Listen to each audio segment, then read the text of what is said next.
Today's gospel lesson is in the Gospel of John, chapter 20.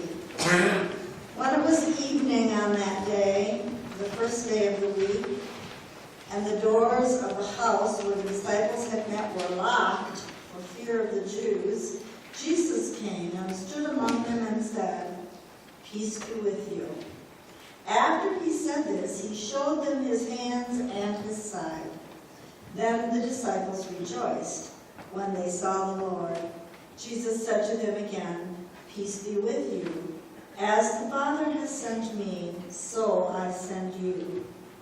When he had said this, he breathed on them and said to them, "Receive the Holy Spirit. If you forgive the sins of any, they are forgiven them. If you retain the sins of any, they are retained." But Thomas, who was called the twin, one of the 12, was not with them when Jesus came. So the other disciples told him, "We have seen the Lord." But he said to them, "Unless I see the mark of the nails in his hands, and put my finger in the mark of the nails, and my hand in his side, I will not believe." A week later, his disciples were again in the house, and Thomas was with them.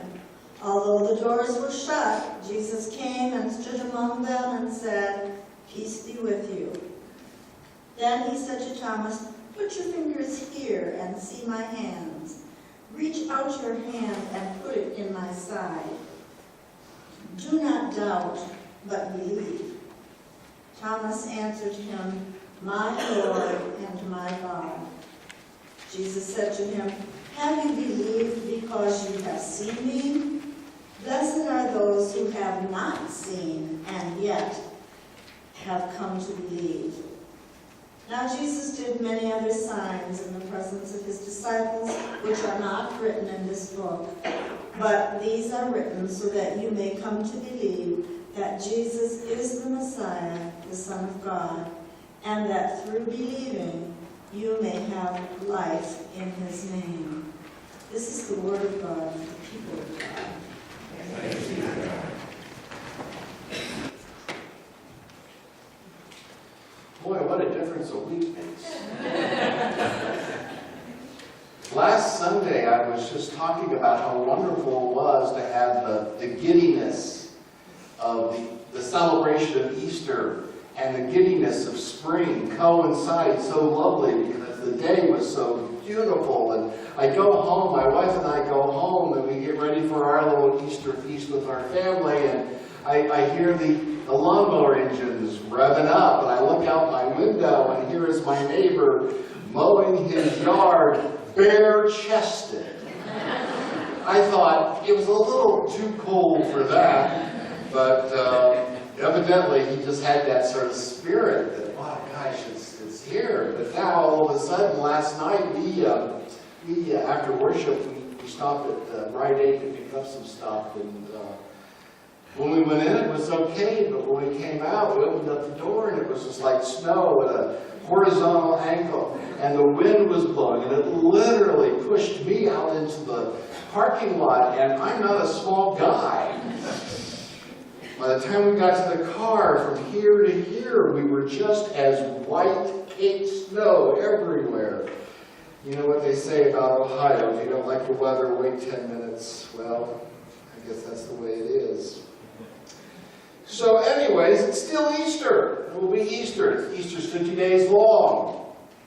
It's 50 days long because it takes us in the church some time to unpack this holy mystery that has made all the difference in our lives. And even though the weather may not be cooperating, the lessons are. The Spirit is. We can still have a measure of giddiness over this story we celebrate and practice. And this story finds us on the evening of that day, in which the women found the tomb empty. And we find the disciples, the guys. Remember last week? The guys, they all sort of dismissed what the women were saying as an idle tale. They just sort of thought it was silly. And even though the women were giddy and they got it, the men didn't. And here they are locked in a room and they're all scared. And I think there are two things that can often disrupt the human spirit. And fear is one. And angry judgment is the other. And the story finds that the disciples are struggling with both of those. They have become afraid that what happened to Jesus on Friday will happen to them. So they lock themselves in a room. And they want to keep all the troubles of the world as far away as they can from them because they know it's crazy out there. It's crazy out there. And so they're afraid for their lives and their associations with Jesus. And so there they are, huddled in a room, paralyzed by fear. And I suppose in a very real way, you and I can identify with that. Even though these stories unfolded over 2,000 years ago, we all pretty much know it's still crazy out there. I mean, it is. I mean, we have the acts of terrorism that tend to paralyze us with some fear and anxiety. You have an uncertain economy, the changes that have unfolded over the last several years. People talk about the new economy and whether or not we're going to be prepared for it. And we hear that talk and we're scratching our head. What does that mean? What does that mean? The new economy, and are we going to be prepared for it? And then there's something that's really scary, and that's this presidential campaign. There's some crazy stuff being said and done and spoken out there. It's unlike any we've ever seen. And so there's a part of us, I think, could relate to those disciples locked in that room, wanting to insulate themselves from the craziness of the world, afraid.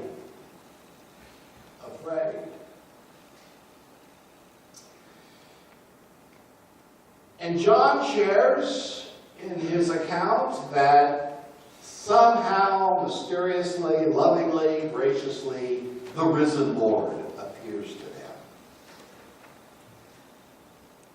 And the first thing he does is he confronts that fear. And he breathes peace on them. So that the fear no longer has power over them. The paralysis they have felt because of that fear has been removed. And so John is suggesting something that this mystery of resurrection has a lot to do with allowing ourselves to allow the risen Lord to give us peace, to supplant the fear and anxiety we have. Peace. And of course, we all know that the fears that we have are not necessarily related to the craziness out there. Sometimes it's the craziness in here. And I'm not talking about us being crazy. It's just that sometimes our bodies work in ways that just confound us. How many times have I heard parishioners over my years struggle to find out the diagnosis? And they go from doctor to doctor and take test and test. And as the process goes on and on and on, the fear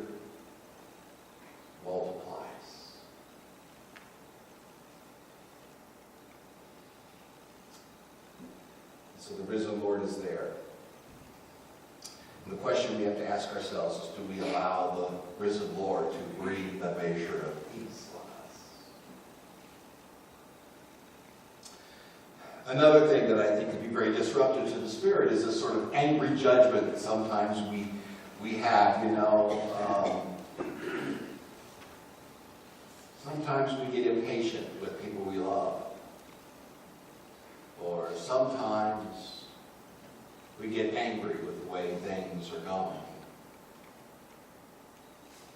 And anger in and of itself is not a bad thing. It can motivate us to act in ways that help address the reasons the anger exists. But sometimes it's not a very healthy thing. I give this quiz to couples who want to get married that has to deal with what they value. And my idea is I want to hear that what each person values, how they negotiate each one of their own personal sets of values with each other. And in this quiz, I have two questions that deal with this whole issue of when something goes wrong. One question is, when something goes wrong, it's an I agree or disagree question. When something goes wrong, I want to find out who caused it to go wrong and let them know about it. That's one. And the other one is, when something goes wrong, I only care about fixing it. That's the other. And we all in this room know what the right answer is. But so many, when we discuss that question, will say, well, I want to pick the fixing part, but there is this part of me that wants to pick at the person who's causing the problem. I want to name it. I want to point my finger at them. And I think the disciples, after this horrific week in Jerusalem, locked in that room with fear, obviously have an abundance amount of a desire to, point the finger at each other about all the things that went wrong. I mean, Judas is no longer there to defend himself. He's hung himself. But Peter's there. And you can imagine the unkind things that were probably said to Peter. And, a lot of them didn't do very well, and they were probably, you can just imagine the climate, the environment in that small community.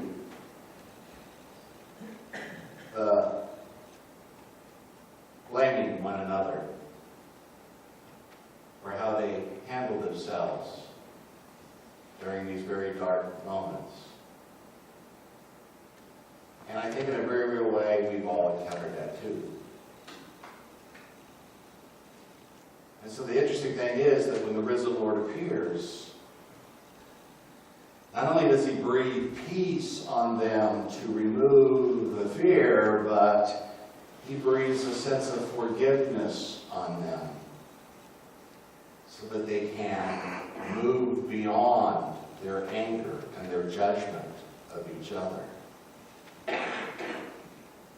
And although fear is something we all sort of want to let go of, sometimes that need to be angry and judging others isn't always one that we want to let go of. But it's one of the gifts of the risen Lord. And so once again, the gospel writer John, the evangelist John, wants to challenge us to open our hearts to the work of this risen Lord. Fear, angry judgment. There's one other thing. For whatever reason, Thomas wasn't in the mix that night. And later, after the folks finally had enough courage, after this encounter, they leave the room, they go back into their lives, and they start telling Thomas what they experienced, but Thomas, he isn't buying it. He isn't buying it. Unless I can stick my finger in the nail holes or my hand slide it up into that wound in his side, I'm not buying this. That's sort of a gruesome thing for Thomas to say, I think. but he's pretty stuck in. He's obviously struggling with what has happened. Very disappointed that Jesus didn't come out quite the way he had hoped. Some anger, some frustration, some disappointment. And so he just brings all that stuff together and it forms one very, very hard-headed soul filled with doubt. Now, I don't think doubt's a bad thing. I like to stand with Dostoevsky, who wrote that doubt, in the crucible of doubt, faith is formed. And I believe that. I think it's when we take our doubts and we wrestle with them and admit them and argue about them and bring them out into the open and confess them, God can work with us and wrestle with us and lead us to a place of faith. Heavens knows I've had my doubts in my life, and I still do.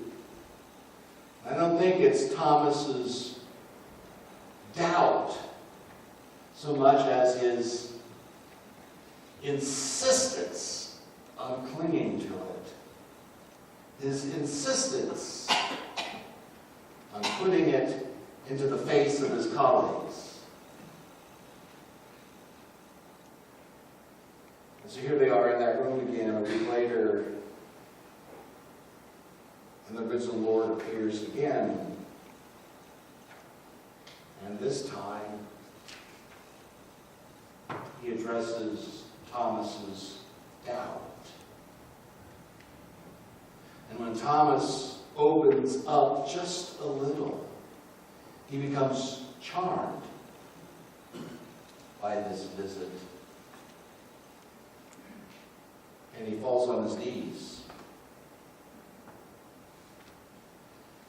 And Jesus, the risen Lord, says something I think so interesting. He says, blessed are those who believe but do not see. Jesus is talking about you and I. We have not been in a place, at least I don't think anybody in this room has been in a place where we can take our finger and stick it in his wounds, slide our hand in the slice in his side. When we've had our doubt, we've had to wrestle, confess, and struggle. And through the power and grace of the risen Lord, we find our way into this place of wonder, into this place of hope. So once again, John paints a picture for us of what the power of the risen Lord can do for us. And the question that we have to ask ourselves is simply, are we willing to let the risen Lord do this? And are we willing to let the risen Lord have our moments of fear? Are we willing to allow the risen Lord to instill in us during our angry, judging moments a grace and a forgiveness? Are we going to allow the risen Lord to engage us in our places of doubt? Are we going to allow him to blow this gentle peace on us? And are we going to allow that peace to settle deep into our hearts and souls?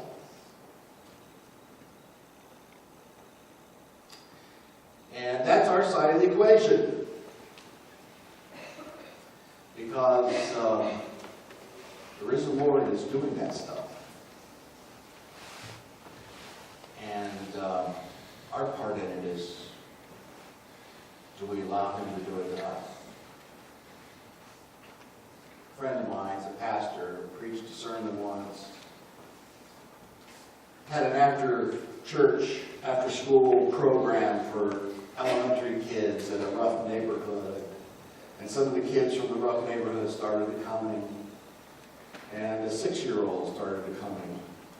And he was a tough 6-year-old. He was like 6, going on 13. He had his way with the other kids, but this pastor kept working with him, and he started to come all the time. He wanted to help her do this work. And he was anxious to learn about Jesus. And this went on for several months. And then one day he wasn't there anymore. And the next week he didn't come. And the week that came after that, and the week that came after that. So finally she went into the neighborhood and found where he lived and went and knocked on his door and said, "Where have you been?" And this 6-year-old, who was tough and street-hardened by the age of 6, said, "I was liking this Jesus guy until I found out that he was going to mess with me. And no one messes with me." This is the problem with Easter, folks. The resurrection means that Jesus is going to mess with us. He's going to mess with us. And if we let him, our fear, our desire to point fingers at one another, our doubts, our need to control and manipulate, will evaporate.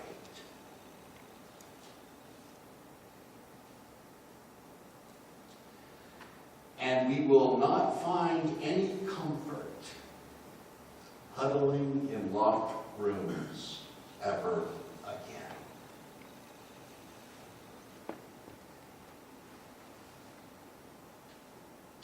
Know that you are loved. Know that you are blessed. In the name of the Father, Son, and Holy Spirit.